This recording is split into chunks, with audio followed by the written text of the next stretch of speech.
நண்பா, தளபதி நாளைக்கு சிஎம் ஆக போகிறாரு அப்படின்னு எலெக்ஷன் ரிசல்ட் வந்துகிட்டே இருக்கும். 50,000 ஓட்டில் முன்னணியில் இருக்கார், 60,000 ஓட்டு. எங்கள் தளபதி ஸ்ட்ரெயிட்டாக 4 லட்சம் ஓட்டு அதிகமாக வாங்கியிருக்காரு, 5 லட்சம் ஓட்டு அதிகமாக வாங்கியிருக்காரு வந்துச்சு வச்சுங்களேன்.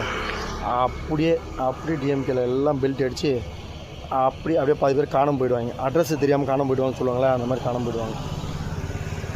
அதனால் எந்த நேரத்துலையும் என்ன வேணாலும் நடக்கலாம். யாருமே யார் மனசையும் கஷ்டப்படுத்தாமல் நேர்மையாக உண்மையாக நீங்கள் என்ன செய்ய போகிறீங்கன்னு சொல்லி இத்தனை வருஷமாக என்ன செஞ்சுருப்பீங்களோ அதை சொல்லி ஓட்டை கேட்டு நேர்மையாக இருங்க. உங்களை ஜெயிக்க வைக்கணும்னு மக்கள் நினச்சா ஜெயிக்க வைக்கட்டும். இல்லை எங்கள் தளபதி ஜெயிப்பாருன்னு தான் இருந்தால் தலையெழுத்து ஒன்றும் பண்ண முடியாது.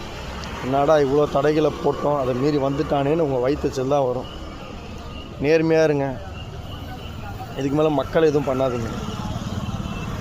முடிஞ்சால் தளபதி கூட ஸ்ட்ரைட்டாக மோதி ஜெயிச்சு பாருங்கள். நன்றி.